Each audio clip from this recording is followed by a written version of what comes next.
This is the NFL show to be named later. Foosball, and whatever you call it with them gargantuans. Starring TJ Weber, Zach Zook, and Big Web. Brought to you by Brews on the Balcony.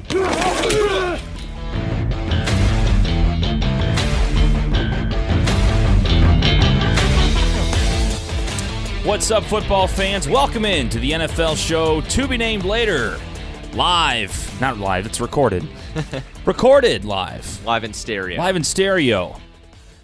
In St. Louis, Missouri studios. TJ Weber, Zach Zook here with you for another great week of NFL action as we have the divisional round coming up for the NFL playoffs. It's going to be a fun one. Wild card week was pretty wild. You had a lot of the low seeds go ahead and win. We expected a couple of them. Indy dominated against Houston as we expected. Tried to make a late push in that game for Houston. Didn't really happen, though, and Indy was victorious. That game, to me, said a lot about Indianapolis. This is going to be an interesting week in Kansas City. Yeah, it will be, especially with, their struggles. Of course, all the reporters coming out of the woodwork with, trying to build the game up. And Kansas City hasn't won a playoff game for so long. Right. Choke. I don't buy it, but I can't wait to watch the game. It's going to be a lot of fun. Honestly, that game against Houston showed me a lot for what Andrew Luck's all about.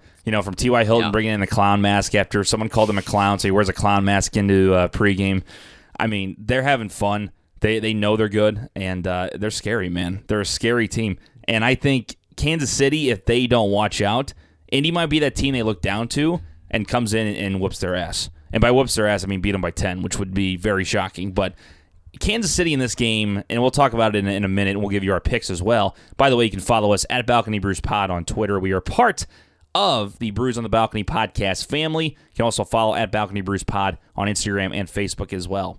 But if I'm talking about, this game between Indianapolis and Kansas City, I think that it's going to be an offensive slugfest where Kansas City needs to score like 30-plus points to be comfortable in their win. I think they have a chance to win by 10 or more if Indy will have Andrew Luck make some mistakes, because I think no matter what, it's going to be a high-scoring game, so take the over no matter what it is in this contest, in my opinion.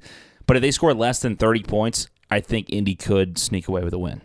Yeah, they're going to have to put up points, and the saving grace for them is that they're going to be playing in their home stadium, historically, the loudest, whether you want to say it's them or Seattle, one of the louder stadiums in the National Football League, and this fan base is starving for a playoff run. Yeah. And they finally have the team that it looks like is capable of doing it. They got the 1 seed. They have the young franchise quarterback. They got the cheetah, Travis Kelce. They have so many weapons, but they also have that very bad defense. And you have Andrew Luck coming to town, who has been putting up points like crazy as well.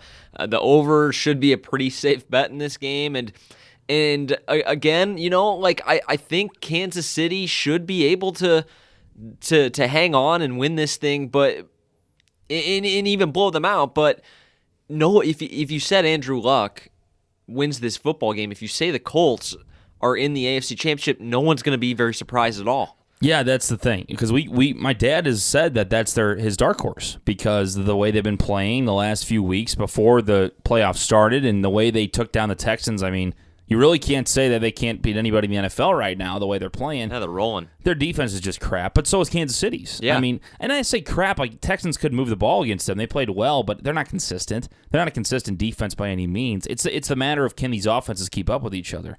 Last week, Seahawks and Cowboys. What a terrible beat for anybody that bet that game with the Cowboys. I mean, you can't write it up more than just to get just railed on that pick. Railed is a great word for it. How do you 2.5 points on the CBS Sports feed on that line, and then also in Vegas it was everywhere at 2.5. I mean, you both had Cowboys. Both had the Cowboys. Seahawks scored late, and they would have gone for an extra point because they would have been down by 3, and yet in the end, Janikowski gets hurt. So he can't kick for the Seahawks. They do not have anybody else that can kick the damn ball, including the punter. What else is he doing during practice? Exactly. Punt 50 balls, they go kick a couple field goals. Because you never know. So they have nobody that can kick a field goal. They go for 2. They screw me. They screw you. They screw everybody. I would have been 4-0 this week on our picks against the spread. I was so pissed when that happened because God. And that really set the tone for the rest of the weekend then, because my winning ended with that 2-point conversion. That's right. That's exactly right. I was feeling great about the Colts game. I was like, okay, nailed that pick. I was a little bit less sure about the Cowboys, but I thought they would still win. Ended up being right about that pick. Didn't think the spread obviously was going to come into play. And then fucking Seabass, dude, just ruined my entire night. I was out for a lovely Buffalo Wild Wings meal with my beloved. We were eating some chili con queso and some wings, and all of a sudden, big ol' L. Yeah, they decided to go for 2 up, down 4, and then I go home a loser. Ruined everything. Go home bloated and just in a terrible mood. Bloated and pissed. Yeah. After those fucking Seahawks. So, yeah, Seahawks lose it 24-22, but do cover. Tough game overall for everybody that did bet that with the Cowboys. Chargers took down the Ravens 23-17. My dad was shocked through that game. My dad's like, I can't believe the Ravens are playing down and they're playing awful. Lamar Jackson's shit. They almost put Flacco in. I said, I told you, man. Mm-hmm. I said the Chargers are legit, and still the Chargers almost gave it up. They still almost gave up the lead. They only won by 6. They were up by plenty going in, actually, at the middle part of that fourth quarter, and then the Ravens scored 14 points, only had 17 in the second half, 0 in the first half. I mean, they didn't deserve to win that game, but they still almost had a chance. What did you see out of that game? I mean, I thought the Chargers were going to run away. They should have been up 28-0 in the first half. They had 4 field goals. 4 field goals in the first half. I mean, they should have been up 20-0. They kept moving the football, just couldn't get in the end zone. I thought it was so interesting watching that game because it encapsulated both sides of the coin. Yeah. Because you had Big Web and I in the Ravens camp. They have a great defense. Just can never trust the damn Chargers. The Ravens are at home, too. And then on your side of it, yeah, but they also have Lamar Jackson. Right. In both sides came into play. And it did. Lamar Jackson just could not move the ball. And it was what we were talking about, too. We all know, I think we all agreed on the panel that Lamar Jackson's not going to work long term. But I was betting on the fact of the defense. They had averaged over 200 rushing yards per game since he started taking over. I felt that it was going to work for another week at least. Boy, was I wrong. There's a rookie quarterback thing, man. I told you, it's a real thing. I mean, he has looked like a veteran throughout most of his games, and that's why he's been the starter. I mean, when Flacco came back, there was not even a conversation about putting Flacco back in the regular season when Jackson took over. That's how good he was doing. Mm-hmm. But then once you go into the playoffs, you now have something to play for. I mean, they were still fighting at the end, of the season, but they had a lot of that division, kind of ready to go. I mean, they needed the Steelers to kind of drop a little bit, and they needed some help from the Browns and all that good stuff. But they're playing good football. They're playing good football. So I think with the pressure added to it, Lamar Jackson, rookie quarterback. I mean, the chills that if you've ever had nerves, I mean, there they are. And you saw him play like he had the most of his season in the fourth quarter, but it took way too long. In the NFL, you can't take 3 quarters to go out and play the way you should play in the first quarter. Well, and I'd attribute it to, I'm not even going to give Lamar Jackson any credit for their little comeback at the end because I think it's more of the Chargers just kind of changed their game plan up. They, based on the score, they started playing prevent and, weren't blitzing him as heavily, and then they ran into a little trouble and almost got a little too conservative and blew it again, classic Chargers, but they were able to hold on at the end. The stat that just shocked me that I saw going around after the game, Lamar Jackson fumbled twice in that game. He came 3 times, into, right? 3 times? Yeah, I think you're right. Yeah. 3 times. He came into the game, however, with 12 fumbles. That's tied for the league lead. He started 7 games. That's God. That's insane. Well, when you see him carry the football, he is a good athlete. He does not look like an NFL quarterback, like poise-wise. He carries it like a loaf of bread. He holds it out like Michael Vick used to do. Mm-hmm. Michael Vick, I'll never see my dad yell at anybody else whenever they run the football than Michael Vick. Vick would take it and put it in his left or right hand, never tuck it, just kind of hold it from the top of the seams or whatever. Yeah. And Dad would sit there and just scream at him, like, "You're gonna get a fumble, you jackass!" You know what I mean? Because that, when people carry the ball like that, it takes one little tip, it takes one little tackle that you're not expecting. How many times in the NFL do you see a guy get chased down and he's like, "Oh my God, there's someone there I didn't even know," or "Holy shit, that guy's way faster than I thought." And then they still have it tucked and still almost lose it. you're carrying like that, you take one hit and absolutely you're going to lose that football. And he does it in the pocket, too, which I know. is just an absolute cardinal sin. But, yeah, I think it bears out why Lamar Jackson just we can try to pretend, as Ravens fans can pretend for as long as they want to, that he's going to be a franchise quarterback. He's not. He can't throw the ball. No. They he's stopped the run just so and they couldn't raw. do anything. You got to tuck the football. You got to protect it. You can't fumble double-digit times, and you've started less than double-digit games. Yeah. I didn't even know that until it started floating around on Twitter during the game. But he was up there tied for the lead with guys like Derek Carr, and I want to say Matthew Stafford was up there too. It's like they played the whole year. This dude started less than half the season. It's so bad. By the way they carry the football, there's a reason that I think Kyler Murray is going to go play baseball instead of football because he got drafted by the Oakland A's, I believe. Yeah. He should be playing baseball because he carried the ball the exact same way I just said Lamar Jackson and Michael Vick do. And they hold it out and do this and do that. And I hate Johnny Manziel did that too. Yeah, Johnny did. Manziel never tucked the football, and it just pissed me off, man. So I think Kyler Murray should go play baseball. He's too short and he carries the ball like that loaf of bread style. I hate that. See, I thought the Kyler Murray thing was at least interesting, and then seeing him, because I've always thought the height thing is. It's definitely real, but I've always thought it's a little overrated. Like, people go a little too overboard with it. Yeah.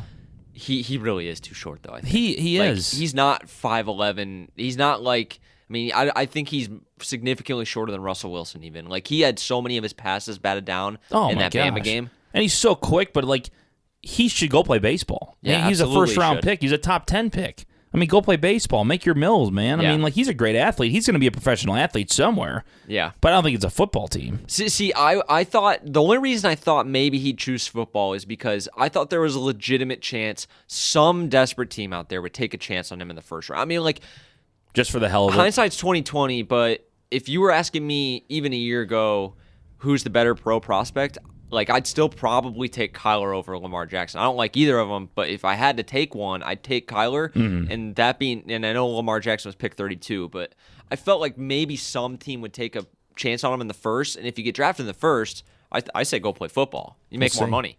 We'll see, man. I don't know. I don't think he will though now. Because of what you mentioned. Because of the baseball. And I think if he didn't have baseball, he would definitely try, and he would get drafted. And I'm just saying, I don't know if he'll. And I could be completely wrong. Just from his size, he looks very small, so significantly smaller than even the smaller quarterbacks we talk about, like Drew Brees being short and stuff. And he also doesn't have the intangibles, he doesn't have the NFL type of dropbacks. He doesn't really have the poise yet. Exactly. And I know he's young and stuff, and I'm not trying to compare him to Drew Brees, but Brees' size was a factor. But he just poises himself so well. He knows how to throw over those offensive linemen. I don't know if Murray does yet. No, yeah, and that's why I think you saw so many of his passes get batted down. I didn't watch a ton of Oklahoma. I watched maybe 3 or 4 of their games throughout the course of the year, and he was running around so much, and they were playing such inferior competition that it never really bore itself out until that Bama game. And I really changed my tune watching that game. I was like, yeah, I think I'd go play baseball now. Real quick, before we get back to, because we're the pro football show, but how about the national championship? Clemson. Awesome. Holy shit, man. Yeah. No one's put a beating on Bama like that in a long time. Not in the Nick Saban era, as far as I can remember. No. Ohio State beat them pretty good that first playoff, but not even close to as bad, I feel like. I don't remember the top final score in that 44 to was it 10 or something like that? Clemson just killed them. Oh, my God. They look so good, man. Yeah. Their quarterback, I don't remember his name. Trevor Lawrence. I got to watch some of the game, but I don't know much about Lawrence because we work on Saturdays when we do college football ourselves. I don't get a chance to watch. But there was an article that someone put out saying that he could be the best NFL prospect ever. Ever. That's big words right there. I heard since Andrew Luck. That was one I feel like that's a little bit more realistic, and even that is just crazy because of how hyped Andrew Luck was coming out of college, and then he delivered. But yeah, I've been want the Packers to just get in line for him in 2 years. My God. But I don't think it's going to be and possible. He's got those locks, man. He's got those locks, that Sunshine. flowing locks. Sunshine. yeah. God, it's just. He's a good quarterback. Plays in the Southeast too. Yeah. Hey, it kind of works out for him. Yeah, it does. But I will say, he's good. He should be a good NFL prospect, but best NFL prospect ever? You put him over Calvin Johnson, that dude, 6'5", 230 pounds, and just skies. How do you mark him over a guy like that? I'm not saying that he can't be that good, But best ever, there's been a lot of good prospects. Anytime you say best ever, that's just. And Ndamukong Suh, when he came out, ridiculous. of college, like when the Lions got him, he was. How about even Saquon last year? Saquon Barkley. I mean I'm still pissed at the Browns for not taking him. I still can't believe the Browns didn't take him. I mean, I know you got Nick Chubb, so you just say whatever, but God. Yeah. Saquon and Baker right now, the way Baker played this year, holy shit. That would you be take insane. Denzel Ward away, but still, man, your offense is just flying. Yeah. God. What could have been? Well, I guess the saving grace is for Browns fans that they did end up getting Nick Chubb, and he ends up that's why. beast. That's why they don't talk about it. He's not Saquon, but he's a beast. He's not Saquon, but they could have Saquon and Baker. Baker was not going in those other picks before the fourth one. I've ever told the story about I was at Nick Chubb's college debut. Were you really? Yeah, so Todd Gurley tears the ACL the game before Georgia played Mizzou when I was in school, obviously. And we're all thinking, sweet, we got a chance to beat him now. Nick Chubb comes in the game. Nobody's ever heard of him before. He's just the backup, right? Yeah. He's backup to Gurley's Todd Gurley, backup, right. no less. So he hardly ever plays. Right. Chubb comes in. He's got 200 yards and three touchdowns at half. And then it was 28-0. I was like, Jesus Christ. It's amazing, man. Well, it's the same way, and we'll get back on pro football in a second. We apologize. We're just getting into a soapbox here. But it's a guy that took over for Saquon, too, is a stud. Sanders, I think his name is. Oh, he's awesome. Oh, my God. You lose Saquon Barkley, once in a generation type talent at the running back position at your university, and then you just add basically another guy. He probably won't be as good, but he's pretty damn good. Yeah, and I don't know if we'll be doing, a draft show. That Sanders kid's probably going in the first round. He'll be for sure. He'll be up there. It'd be fun to do a draft show. At least just break down, the first or second round and kind of go through that. We have a couple more NFL guys that are listeners to the show that are really knowledgeable about the draft, so we can maybe bring them in. Hey, we got 2 more mics now. Yeah, we do. We got the full studio set up. Full studio set up, ready to rock. Get some brewskis out here, and we'll just talk about draft. That'd be awesome. I'd be down for that. Bring a case of whatever. I don't know. Whatever it is. What do we drink here on the? What's the show's official beer? No free ads, but Bud Light's always my top. That's my go-to also. And then I've had some Yingling on the show lately because my sister-in-law goes to Butler and they have Yingling in Indianapolis, so she brought a bunch back for us. So yeah, I had that. I went to a New Year's Eve party with my parents, and they were big into the Yingling. Really? Big into it. Man, it's good. It's good. I hate to go against it, but I think it might be better than Budweiser. I think so. I don't know. It's pretty good. Budweiser's still up there. It's still my boy. But Bud Light's still my go-to, I got to say. Your favorite beers, 314-877-8597. Touched on all sorts of stuff. That's right, absolutely. Eagles at the Bears last week. Before we get into this week, we're almost there to the matchups. Eagles win 16-15. Cody Parkey, good to see you. Nails the first kick, and everybody knew they were going to ice the kicker. Cody even said that he expected it to be a practice kick. Nails it through. Second one, it hits the left post. The left post is just daggers in the hearts of Bears fans everywhere. And Cody Parkey leaves to a sea of boos. And felt bad for the guy because then you see after the game that a lot of us did not see. It did get partially blocked. The NFL then did actually rule it as not a missed field goal, but a blocked kick after the game was over. Regardless, what are your thoughts on Cody Parkey missing the field goal and the freaking Philadelphia Eagles and Nick Foles doing it again? No, I can't believe that the Eagles were able to pull it out because they didn't look all that good. But I will give Nick Foles this little compliment here. When they needed him the most, when they needed him to put a fucking game-winning drive together and go down the field and score, he did it. And he put him in position to win. And then his defense and the kickoff coverage basically blew it for him. I'm sitting there just so mad at the Eagles because although I picked the Bears as a Packers fan, I want the Bears to fucking lose. I hate Chicago. Absolutely. Trubisky has punch me face. I don't like the guy at all. And they made it so easy for him. Cohen basically returned it to midfield. One completion later, they're already in field goal range. It's my God. Jesus, Philly. What is it, though? They have no timeouts, and there's 15 seconds left. You kick the field goal because it's third down, and they threw that pass. Idiotic. How dumb was that? And you know what's crazy about that? Mitch overthrew him, which maybe he was told to do that. But had they completed it, they weren't in the end zone. They would have tackled him at about the 8 or the 5 or whatever. There's no way you're getting another playoff. The game's over. Well, then also, let's say you do complete a pass, and I don't know why it would be this short. It shouldn't be, but if they complete a short pass and they don't get the first down, you can't spike it either because it's fourth down. Yeah. So you literally have to run the field goal unit out there or try to clock it in the end zone. Like, it's unreal how that Nagy time management was going. We've been talking him up so much this season, and then he just does the horrible clock management at the end of that game. I mean, it didn't show his true colors. I think he's a way better coach than he showed in that game, but you had your chances. I mean, I give it up to Foles, and to be honest, Foles, to me, all my friends are giving me shit because I'm just saying, like, oh, Foles, he's the man, and everybody's like, oh, look at his stat line, whatever. I'm like, dude, it's not about the stat line. If Nick Foles is in a quarterback, they win the game. Who gives a shit if he throws 5 interceptions, but he gets that one touchdown that wins? That's what he does. He wins. He's won 4 straight. He can't lose. Yeah. If they beat New Orleans this week, God forbid, in New Orleans, I'm all on the Foles train. Yeah, I'm gonna root for the Eagles the rest of the way through. Me too. And I've been one of the people in the Wentz camp. Like, I still think that he's better. Shit, dude. They win in New Orleans. Foles brings them the victory. Yeah, How can you bench that guy no next choice. year? You have to trade him or start him. Yeah. Even if he beats New Orleans, I said this about the Super Bowl, but even if this guy beats New Orleans this week, he has to be your starter next week. Yeah. Next year. He has to be your starter. I don't know how the hell Carson Wentz can possibly become the starting quarterback again when Nick Foles wins a Super Bowl and then beats 2 top NFC teams. And I don't think you get rid of Carson Wentz either. I just think you start the season with Nick Foles maybe. And see where the magic ends. See how far he can take you. Because I think it's very clear at this point, at the very least, he has a better relationship with Alshon Jeffrey for sure.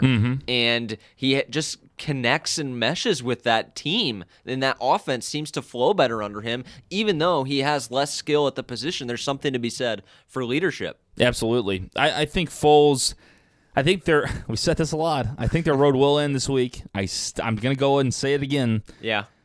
It should have happened last week. The Bears just didn't play well, and that was in Chicago, that was the impressive part about it. I'm going to go ahead and say New Orleans, and we're going to get there, but just a little preview for our picks. I think New Orleans will stop their run. But mark my words, if they go into New Orleans and beat the Saints outright to go to the NFC Championship for the second straight year, I am all in on the Nick Foles train. Getting a Foles jersey? I might get a Nick Foles jersey just to say I was part of history. Yeah. Because this guy, unbelievable. Yeah. Unbelievable. So how disappointing for the Bears, though. Awful. And that's a bad loss for I felt them. bad for Cody Parkey because I saw Barstool Carl and those guys like just absolutely trash him and Carl say just gave it to him on that video. Carl, that went viral. People were like bitching at him like that's fine. And then what was funny is some people like tagged him and then they go, I can't believe that the employer of Barstool Carl would allowed this to happen, and then Riggs from Barstool tagged it and Dave Portnoy retweeted it and like that's Barstool, man. Who cares? He didn't say that badish. I mean, he kind of did, but it's he Barstool. He said, "Fuck you, Cody Parkey." That was about as bad as it got. But if you listen to Barstool, that's just kind of their the office. That's their stuff. So people need to relax. But I mean, I feel bad for Cody Parkey because I know now it got blocked and everything. Plus, that's a lot of pressure to put on a guy. I mean, I'm sorry. But I feel bad for him as just like a human, Yeah, having anybody to deal with could miss that kick. He'll always be remembered for that. If they don't make the playoffs next 3 years, he'll always be remembered for that. Especially Chicago with their history of making scapegoats. Yeah, Steve Bartman. Yep. Yeah, I mean it's his fault though that they lost too. You have to draw the line. I feel bad for him as a human, as a player. No, dude. I'm not gonna coddle you. You make millions of dollars to kick footballs between the uprights, and you didn't do your fucking job. Yeah. So, and I know it was tipped, but it's a 43-yard field goal. Kick it higher. Yeah, that's it. That's the game. That's the name of the game. That's the name of the game. Double doink for It's Chicago. the double doinker comes and strikes again. You hate to see it. So, yeah, it was a good week. Good wild card week back and forth. I think the only surprise was really Eagles over the Bears. I saw the Chargers winning. I saw the Cowboys winning. Colts we had winning. So, not a lot of surprises, but it was a fun week. And although me and Big Web missed the Baltimore game, we even both said Chargers the better football team. Yeah, absolutely. It's so just, not a ton of surprises. You thought they'd play down, and then the Ravens would just take over, and their defense would stop them. And I was really impressed with the Chargers defense. Yeah, for sure. And the Ravens kept them in. The Ravens defense kept Baltimore in that game in the first half because they should have been out. It should have been 21-zip at least in the first half. With all those turnovers holding them to field goals, that was miraculous. Absolutely. 314-877-8597. Your thoughts on Wild Card Week, and still give us your picks for the Super Bowl. We are excited to see where that goes. Honestly, a lot of good teams in this divisional round. It's going to prove a lot. So let us know if you can send them in the next couple of weeks. Let us know who your pick is, and again, don't cheat. If you send it like the day before the Super Bowl, well, screw you. We don't take that. We have timestamps on our stuff, so we know you waited until the matchup was actually there. So anyway, and also you can follow us on social media at Balcony Bruce Pod everywhere. So let's get into this week divisional round, big time matchups. We'll start in Kansas City. Number 6 Indy, number 1 Chiefs. Chiefs minus 5.5 points. Saturday, January 12th, 3:35 p.m. Central Time. Ladies and gentlemen, I'm going with the Chiefs to cover this spread. I think you and me had this conversation before the show. We were mentioning that Kansas City is a team that is able to put up points unlike many other teams in the NFL. I would put them in the same category as the Saints and maybe the Rams if everybody's healthy. But pretty much the Saints and Chiefs are the two teams that I could see putting 40 every game because of their talent. With that being said, Indy's going to have to keep up with them somehow. They're going to have to do everything on the offensive end. I don't see this being a defensive game by any means where either team's going to have any chance to stop the other offense. It's going to be about each team making their opportunities count. It's going to be about each team taking care of the football. To me, being at home, it just gives Kansas City that little bit of an edge. I thought this game would have been 7.5, even though it's the playoffs. And we kind of mentioned that, how it could be a very high spread. If this is regular season, this could be 8.5, by the end of the year still, even with the Colts playing as well as they were. Now that the Colts beat the Texans on the road, they proved a lot, so it's 5.5. I just think Kansas City's too strong. I think this is their year to at least make the AFC Championship. That's where I think their path's going to end. The Colts are a team that, honestly, as Zach said, would not surprise me if they find a way to win because of how good Andrew Luck's been playing. I just think this is where their luck runs out. And literally, this is where luck runs out. Give me the Chiefs minus 5.5. Too strong, great offense, at home, playoff atmosphere. That place is going to be rocking. And I'm going to say Luck and the offense make just enough mistakes to lose this game by 7. I agree with you. I obviously picked the Chiefs to win it all, so I'm going to roll with them here over the Colts, including the spread. I think it's a very favorable spread if you're a Chiefs fan or if you believe in that team, because like we said, we talked a little off the air, like if this game was played in the regular season, same two teams, same rosters, even if the record were, close, you'd bet Chiefs 5.5 all day long. I feel like it would be, closer to 10. And I feel like this line's going to definitely move higher on the websites that do that. It's definitely going to move towards a 2-possession game, I do believe. But for the Colts to win this football game, they're basically going to have their best offensive performance of the year, which they can certainly do, but they need to put up 30+ if they want to be in contention to win, because Mahomes and Andy Reid, they've had 2 weeks to drop a bunch of fancy new plays and scheme up this Colts defense. Obviously, they were doing their homework, and this past week they had all their lower level, quality assurance guys and scouts scouting the Texans and the Colts for the entire week. Now they're going to take full bore here, scouting on the Colts. And the one thing I can say about the Chiefs defense, although they're 32nd in the league, is they do have impact players on the defensive side of the ball, and they get big plays. And if you can force turnovers, force sacks, get big plays at opportune times, you can kind of overcome your inability on that side of the ball a little bit. And Chris Jones is absolutely a game wrecker back there. They have some players in the secondary. They're going to need to show up, and I think they can make a couple big plays, and I think ultimately that's all they'll need to cover the spread. Yeah, I'm in agreement. We're just both agreeing. Honestly, Kansas City just the stronger team, and I love the Colts, but no, they're a fun team to watch, and it's been a good run. And I think if it was anybody else, I think if it's the Patriots this week, I think I would take the Colts. That's how good they're playing. So if that tells you anything, L.A. Chargers and Chiefs would have been very interesting. Matchup 2 with the divisional opponents. I think I would have taken the Colts over the Patriots, to be honest, but didn't work out that way. So I'm going to go ahead and say Chiefs are just the better team. What really would have made this matchup, I think, a lot more intriguing is just if Indy had a little bit better defense. Right. Because we mentioned it earlier. We kind of previewed it a little bit, and although the Chiefs have a bad defense, sort of the Colts. Like they haven't been all that great either. Now they do have a first-team All-Pro rookie in the middle of that defense, and Darius Leonard, but that's basically it. They have a sneaky pass rush. You will notice that, I think, on Saturday. It's better, although they don't have any marquee names on that side coming off the edge. Their numbers are a little bit better than maybe you'd think. So ultimately, it's a bad matchup for them. I agree with you. So we move on. So again, me and Zach both have Kansas City. Dad's going with Indy. Again, that doesn't shock me. That was his dark horse. That was his kind of his upset pick. He's going to ride Indy all the way to the Super Bowl if he can. So there you go. KC for Zach and myself, and Indianapolis for Big Web. We move on to the other game on Saturday. Saturday night, 7:15 p.m. Cowboys head out to the Los Angeles Rams. The Rams are minus 7.5 points. Cowboys with a win last week. I think the spread is pretty favorable for the Rams in this one. I think they're going to roll the Cowboys. I hate to say it. I know that they've been playing a lot better. They've been able to get a lot more production, too, from like Dak and from that offense that's not just Zeke. They've been able to find Cooper more. By the way, someone was talking about, I think it was my uncle, told me, by the way, someone was talking about it on CBS Sports and said that, who made this playoffs so interesting is John Gruden. John Gruden gives Khalil Mack to the Bears, and it gives Amari Cooper to the Cowboys. Yeah. And at the time, those two teams were both in it. But thank you, John Gruden, for the more interesting playoffs. Yeah, I saw something on social media, too, that it was right before the Bears game. They're like, so if the Bears just take care of business here, you were one game away from the two teams John Gruden traded his players to playing against each other in the NFC Championship. How funny would that have been, man? I mean, both his picks are going to be so low that he traded for. It's yikes. Amazing. But, Cowboys, good win over the Seahawks. I kind of saw that happening, and the defense played well, but they were at home. That's a different animal. They're a different animal at home.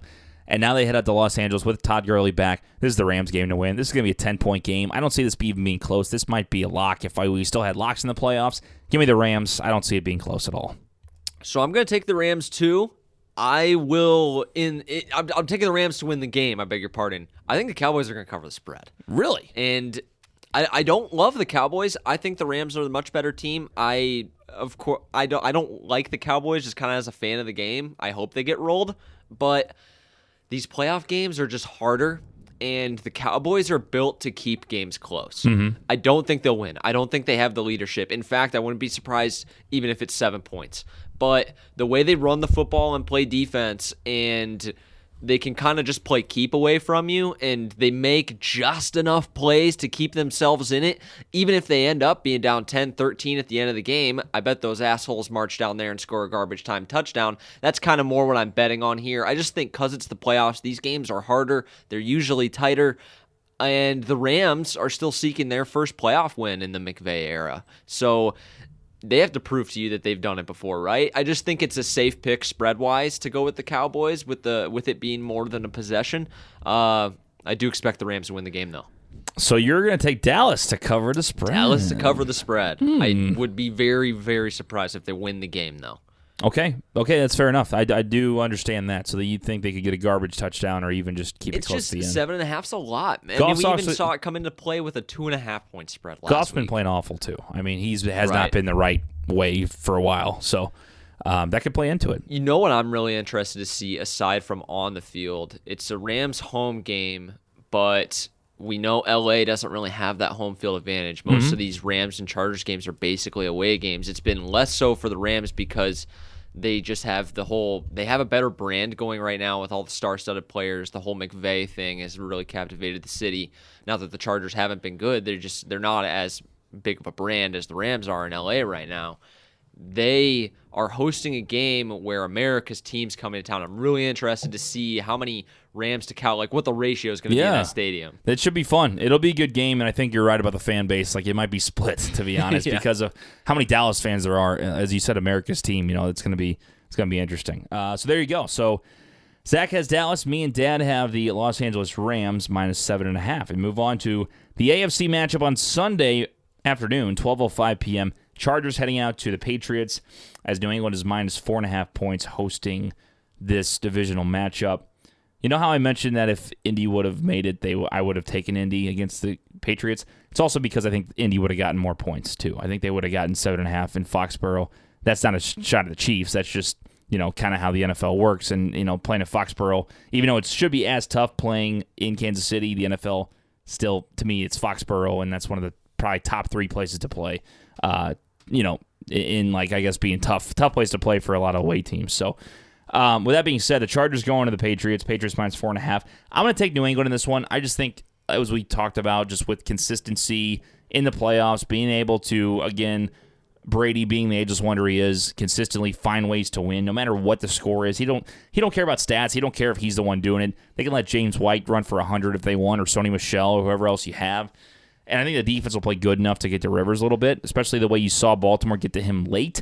I think that New England's going to bring pressure. I think the fans are going to be, up and really just get into the game, and I think this is where the Chargers fall. 4.5, too, seems like a low spread. I'm going to take the Patriots. I think they're back in the AFC Championship.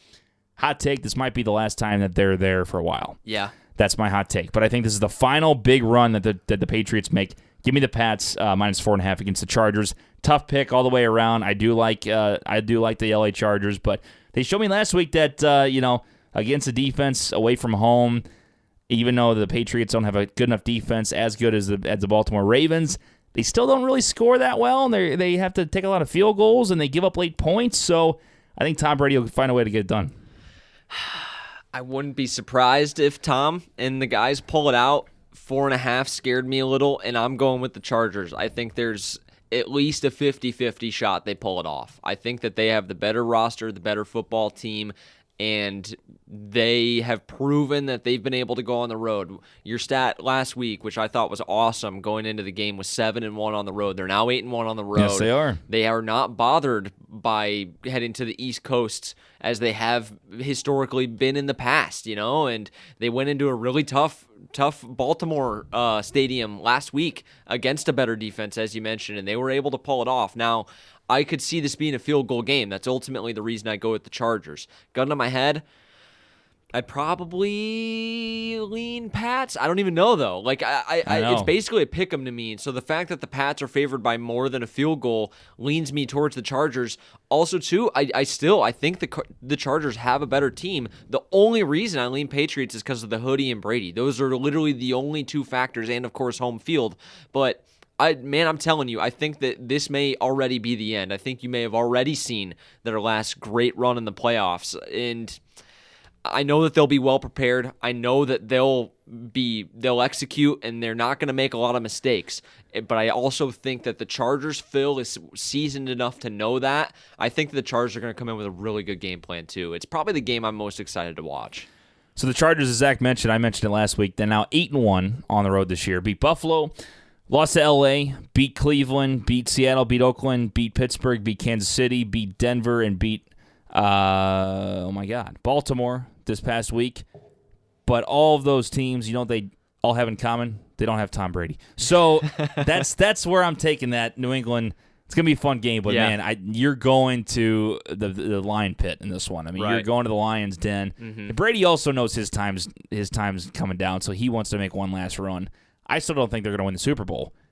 But in this one, I don't know. Something tells me they get back. They just always find a way, man. Yeah, and the Chargers are still, too, like that classic underdog team that, even though they beat the Ravens, noon start, like, can they win? Can they get over the hump? And I think it's still a fair question to ask. Like, I know we're kind of moving the goal. I'm kind of moving the goalposts on them a little bit, but it's like, okay, sweet, you beat Lamar Jackson. Now go beat the GOAT. Like, right. You have to go beat the greatest dynasty maybe in the history of sports, not even just football or the NFL. So the task is huge. I do think the Chargers have the pieces to do it. The question just is, can they pull it off?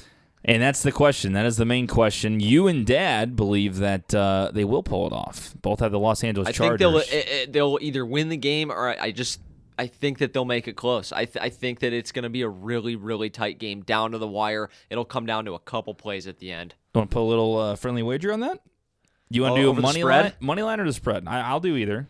I think they're going to cover the spread too. I do. Yeah. But I'll put a little wager on it. What do you want to bet? A little, I don't know. I'm trying to think of something good. Something. I still owe you a milkshake. Well, I'll have to bring that in on my way into the studio. We can double down on milkshakes maybe, or I don't know. We can raise the stakes a little bit. We'll raise the stakes a little bit. We'll think about that. Okay. Maybe like a 6-pack or something like that. There we go. That could be good. Okay. All right. Interesting. All right. Have a couple brews. Well, that's. Let's just go ahead and say 6-pack then of your choice of beer. A Bud Light. A Bud Light. It's fine. No free ads, but free ads. But yeah, I'll take New England. You take Chargers. Are we gonna do the spread or no? Yeah, we'll do the spread. Okay, do the spread. There you go. 6-pack on the line. Let's do it. So we move into the final game then. Eagles heading out to the Saints. Biggest spread of the weekend. Saints are minus 8.5. Big whopping points. Oh, baby. Oh, baby, this is the game. This is the game to see if Nick Foles and this magic is real or not. I have not been a believer. But with Cody Parkey missing that field goal, it just felt right. The Eagles, something just feels right with the Eagles. And I'm not saying I like it. I'm just saying something's there. So, with that being said, I think the Eagles are going to find a way to keep it close because they just do. Foles just does. There's a way that there's a big play here, a big turnover here that you see. They seem like they're dead and they shouldn't come back and they're dead in the water, and then they make a resurgence. So regardless if they lose this game, 8.5 is a lot of points to give the Eagles team. It's hard to kind of go back and forth against Drew Brees. To me, this is the toughest place to play in the NFL. And I'm going to go ahead and, just because of the point spread, give it to Philly with the 8.5. I still believe New Orleans will find a way to win. I said it last week in Chicago too. But I still believe New Orleans is way too tough for Philly, and the Saints will win probably by a field goal. That's what I'm going to say. Maybe even a touchdown, but it still won't cover. 8.5 is too much. Give me the Eagles to cover, Saints to win. Yeah, it goes back to what was it, the Rams-Cowboys game. Like, you don't have a whole lot of doubt over who the better team is. I mean, it's fairly easy pick-em-wise. Okay, Rams-Saints. But you give 8.5 again to a team that had just walked into Soldier Field and won, regardless of how they did it. They won with a backup quarterback in Nick Foles. 8.5 is a lot of points. A lot of points. So, as nervous as it makes me, I'm kind of the same way you felt with the Rams in that game. That's kind of how I feel about the Saints. I could see this being kind of the blowout of the weekend. And I don't feel great about it either way, but I think the Saints will get it back on track again. They've had 2 weeks to prepare for this, and Philly is so beat up in the secondary, and the Bears are a team that, with their quarterback situation, their weapons out on the edge, weren't really able to exploit that like some other teams have over the course of the regular season. That's what put them in jeopardy of making the playoffs to begin with. I think the Saints are just going to torture them out on the edge in this game. You pass well enough to set up the run, then you throw in Kamara and Ingram. I feel like it's just a nightmarish scenario for Philly's defense. I don't even know if it's really even about Foles as much as it is. I just don't see the defense being able to stop them whatsoever.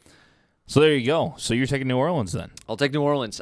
This is a game sneaky. I'd maybe think about betting the over. I don't know what it is, but interesting. All right, so there you go. That's the picks. Dad also goes to New Orleans, and I'm going with the Philadelphia Eagles.